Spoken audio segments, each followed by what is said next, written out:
Assalamualaikum warahmatullahi wabarakatuh. Gimana kabar adik-adik semuanya? Alhamdulillah luar biasa. Oke, kita kembali lagi. Adik-adik kembali lagi bertemu dengan Pak Arif. Seperti biasa, setiap hari Jumat pagi Pak Arif akan memberikan materi tentang fikih atau yang namanya bukunya Bina Fikih. Adapun materi fikih kita pada hari ini yaitu tentang sholat sunnah rawatib. Minggu-minggu kemarin kan Pak Arif sudah menjelaskan tentang pengertian sholat sunnah rawatib, kemudian sholat sunnah rawatib ada berapa, sholat sunnah rawatib dibagi berapa.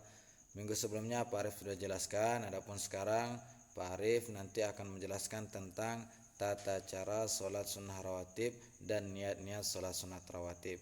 Namun sebelumnya terlebih dahulu mari adik-adik dan Pak Arif kita sama-sama berdoa agar kita diberikan kemudahan dalam memahami, dalam menjalankan dan mengamalkan ibadah salat sunnah rawatib.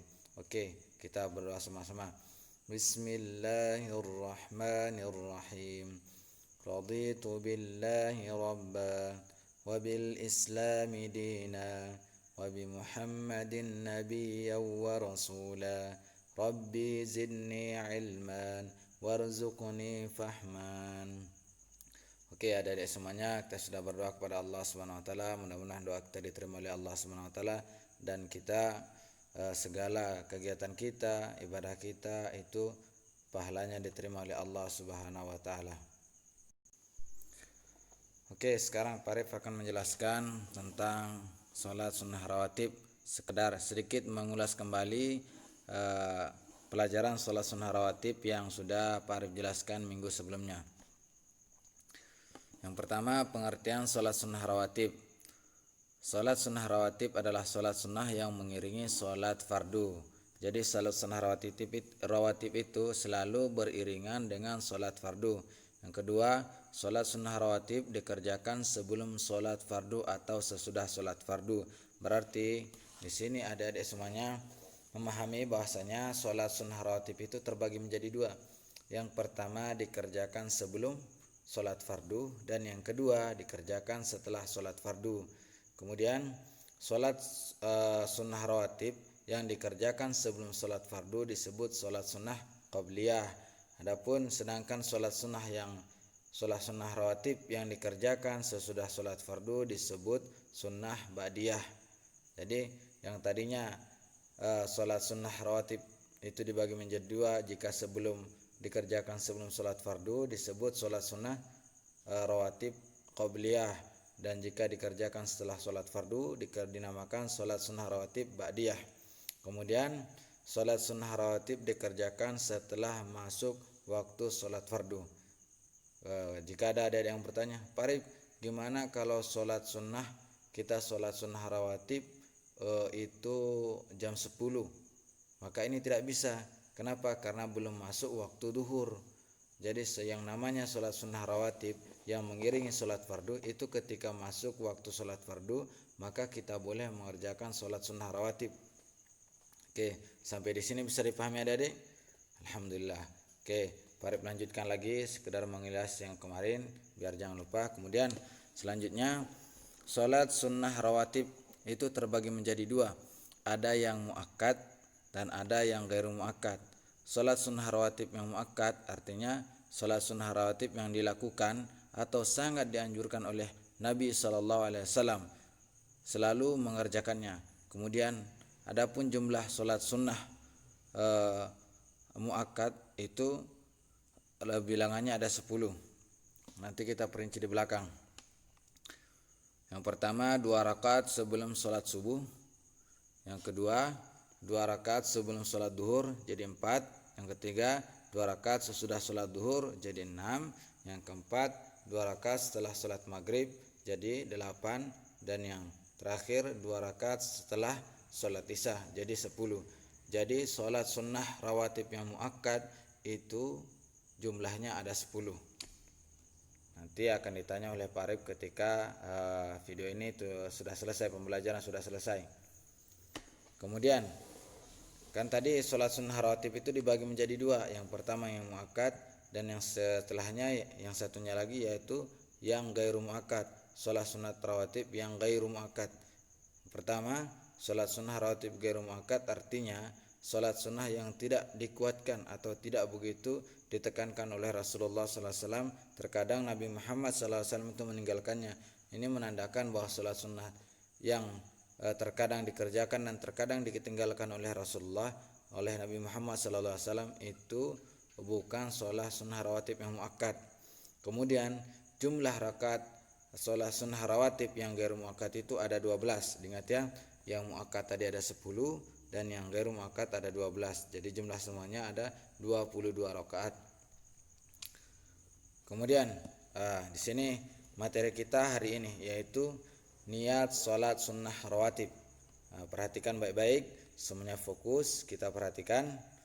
Niat sholat sunnah rawatib itu bagaimana saja Pak Arif? Jika ada yang bertanya, maka jawabannya cukup fokus perhatikan video pembelajaran yang Pak Arif sampaikan saat sekarang ini. Oke. Sholat sunnah rawatib kan tadi dibagi menjadi dua. Ada yang sebelum disebut ba'diyah dan ada yang setelah sholat fardu disebut ada yang sebelum disebut qabliyah dan ada yang setelah disebut ba'diyah.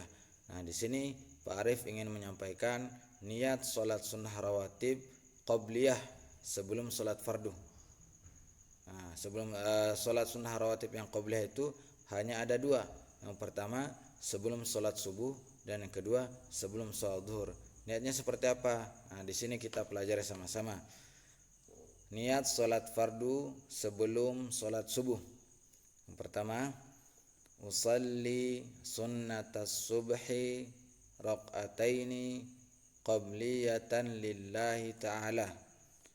Kemudian yang kedua, sholat sunnah rawatib qabliyah atau sebelum zuhur. Niatnya bagaimana? Usalli sunnatal zuhri raq'ataini qabliyatan lillahi ta'ala. Ini diingat baik-baik, kita ulangi lagi, Pak Arif ulangi lagi. Niat sholat sunnah rawatib qabliyah atau sebelum sholat subuh. Usalli sunnatas subhi raq'ataini qabliyatan lillahi ta'ala. Kemudian sholat sunnah rawatib sebelum zuhur. Usalli sunnatal zuhri raq'ataini qabliyatan lillahi ta'ala. Selanjutnya sholat sunnah rawatib ba'diyah atau sesudah sholat fardu. Itu hanya ada di 3 tempat. Yang pertama sesudah sholat zuhur, yang kedua sesudah sholat maghrib, dan yang ketiga sesudah sholat isya. Niatnya seperti apa? Oke, perhatikan lagi. Kita cuma mengubah saja, ada sedikit yang diubah. Usallinya sama, sunnatannya sama, tinggal diubah. Kalau duhur disebut diubah ke duhur, kalau maghrib diubah ke maghrib, kalau isya diubah ke isya. Oke, lebih jelas lagi kita hafalin sama-sama. Niat sholat sunnah rawatib sesudah sholat fardu. Yang pertama sesudah sholat duhur, niatnya usalli sunnatal zuhri raq'ataini ba'diyatan lillahi ta'ala. Kemudian yang kedua sholat sunnah rawatib sesudah sholat fardu, yaitu sesudah sholat maghrib. Usalli sunnatal maghribi raq'ataini ba'diyatan lillahi ta'ala. Kemudian yang terakhir sholat sunnah rawatib yang dikerjakan sesudah sholat fardu, yaitu sunnah rawatib sesudah isya. Niatnya usalli sunnatal isya'i raq'ataini ba'diyatan lillahi ta'ala. Oke, Dade perhatikan semuanya, dihafalkan. Nanti kalau tulisannya kurang jelas atau ada yang belum bisa membacanya, silahkan ditanyakan kepada ayah bundanya masing-masing, atau mungkin ada AA atau tetehnya bisa ditanyakan supaya adik-adik sekalian mudah dalam menghafal niat sholat sunnah rawatib, baik itu qabliyah ataupun ba'diyah. Oke, selanjutnya bagaimana tata cara sholat sunnah rawatib? Nah, di sini adik-adik bisa membacanya. Di antara tata cara sholat sunnah rawatib, yang pertama, niatnya menurut macam-macam sholat sunnahnya. Seperti tadi, jika duhur niatnya duhur, jika asar niatnya asar, jika maghrib niatnya maghrib, isya begitupun subuh. Nah, kemudian jika qabliyah nanti disebut. Contoh, solat sunnah rawatib sebelum solat duhur. Nah, niatnya tadi apa? Musalli sunnatadz zuhri. Kalau qabliyah rak'ataini qabliyatan lillahi ta'ala.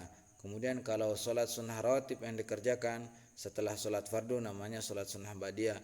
Itu sama seperti tadi solat duhur, setelah solat duhur namanya ba'diyah. Niatnya diubah sedikit aja.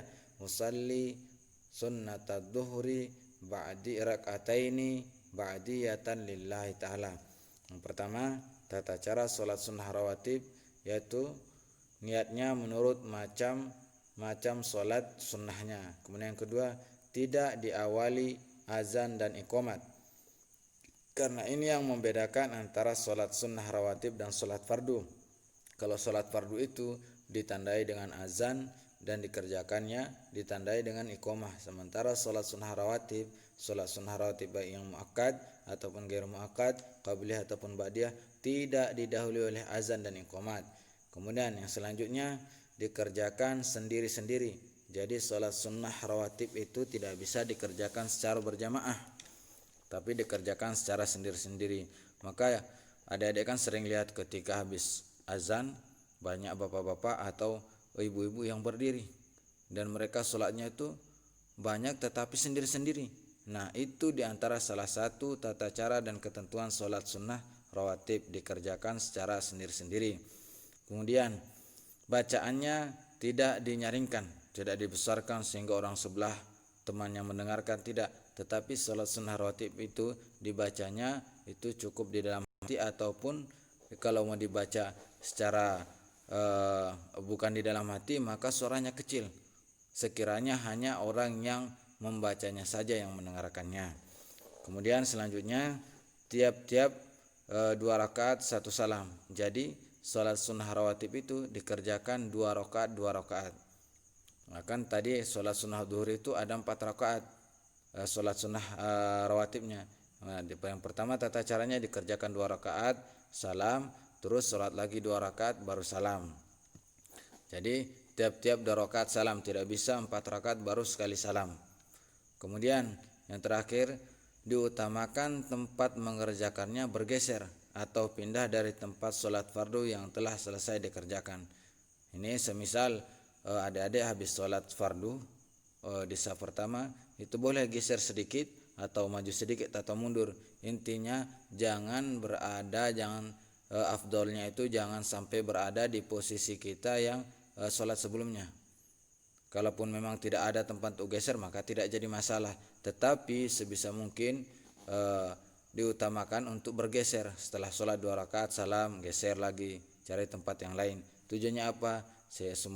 Supaya semua tempat, tidak ada sejengkal pun tempat, melainkan semuanya menjadi saksi bahwa kita senantiasa mengerjakan sholat sunnah rawatib. Kemudian pasti ada yang bertanya, apa sih keuntungan melaksanakan sholat sunnah rawatib? Atau ada yang bertanya, kenapa sih kita mesti sholat? Nah, kenapa kita mesti sholat? Karena dengan sholatlah bentuk daripada kita beribadah kepada Allah Subhanahu wa Ta'ala. Kemudian sholat merupakan fasilitas atau cara seorang hamba berkomunikasi, berbicara dengan Allah Subhanahu wa Ta'ala. Hanya di dalam sholatlah dia berdoa, mendoakan kedua orang tuanya, keluarganya, guru-gurunya. Maka adik-adik yang melalaikan sholat sama saja dia melalaikan ketaatan kepada Allah, dan sama saja dia tidak menyayangi kedua orang tuanya. Kenapa? Karena ketika dia tidak melaksanakan sholat maka dia otomatis tidak akan mendoakan orang tuanya. Karena rata-rata kita setelah sholat kita berdoa, Rabbighfirli, ya Tuhanku ampunilah dosaku, Rabbighfirli waliwalidayya, dan dosa kedua orang tuaku, warhamhuma, dan sayangilah mereka, kama rabbayani shaghira, sebagaimana mereka menyayangi aku ketika aku masih kecil. Doa itu sering kita panjatkan ketika setelah selesai sholat. Nah, di antara hikmah dan keutamaan sholat sunnah rawatib. Yang pertama, terhindar dari siksa api neraka. Yang kedua, mendapatkan rahmat Allah Subhanahu wa taala. Yang ketiga, lebih mendekatkan diri kepada Allah Subhanahu wa taala. Kenapa sholat sunnah rawatib disebutkan di sini lebih mendekatkan kita kepada Allah Subhanahu wa taala? Karena sholat wajib itu fardu, itu sholat wajib. Kita suka atau tak suka mesti kita kerjakan. Karena itu satu kewajiban. Sementara sholat sunat rawatib itu bonus. Kalau kita kerjakan maka kita akan ditambahkan pahalanya. Dan bukti daripada kita cinta kepada Nabi Muhammad SAW yaitu dengan mengerjakan sunnah-sunnah. Di antaranya mengerjakan sholat sunnah rawatib. Kata Nabi Muhammad SAW, man ahya sunnati, barang siapa yang menghidupkan sunnahku, yaitu mengerjakan sholat sunnah, faqad ahabbani, maka dia mencintaiku, kata Nabi Muhammad SAW dalam hadisnya. Wa man ahabbani, dan barang siapa yang cinta kepada Nabi Muhammad SAW, kana ma'i fil jannah, nanti akan bersama Rasulullah SAW, akan bersama Nabi Muhammad SAW di dalam surga. Adik-adik, ada yang tidak mau masuk surga? Kalau sampai ada berarti itu orangnya bisa dipertanyakan. Mungkin bisa disebut orang stres yang gak mau masuk surga. Kita semua masuk surga, kita semua ingin masuk surga, maka perbanyaklah mengerjakan sholat sunnah rawatib. Kemudian yang terakhir, jika dilaksanakan di rumah dapat memberikan keberkahan bagi penghuni rumahnya. Nah, ini salah satunya. Mungkin ketika ayah bundanya berangkat kerja, kemudian masuk waktu duhur, sebelum mengerjakan sholat duhur, adik-adik sekalian terlebih dahulu sholat sunnah rawatib, sholat sunnah 2 rakaat, itu akan mendatangkan keberkahan di dalam rumah. Sehingga ketika ayahnya pulang bisa saja dibawakan hadiah, atau bisa saja orang tuanya yang kerja, ayah bundanya yang kerja mendapatkan rezeki yang banyak, atau gajinya dinaikkan, dan macam-macam lagi keberkahan yang Allah berikan kepada orang yang melaksanakan sholat sunnah rawatib di rumahnya. Oke, selanjutnya ini Pak Arif akan memberikan soal.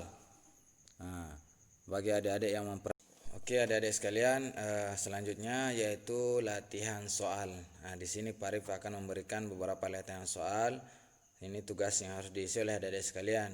Yaitu yang pertama, disalin dulu pertanyaannya, soalnya, kemudian dijawab, kemudian nanti dikirim ke link Google Drive.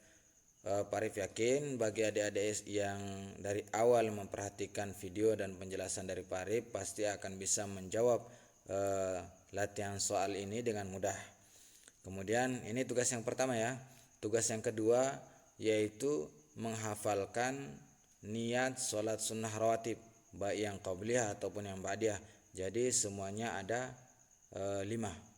Itu yang dihafalkan, nanti berbentuk video, dikirimkan juga ke Google Drive. Nanti di sana Pak Arif akan memeriksa siapa adik-adik sekalian yang sudah mengumpulkan tugas-tugasnya dan siapa yang belum mengumpulkan tugas-tugasnya. Adapun soal latihannya ini, perhatikan baik-baik, tulis, kemudian dijawab, kemudian dikirim. Itu tugas yang pertama.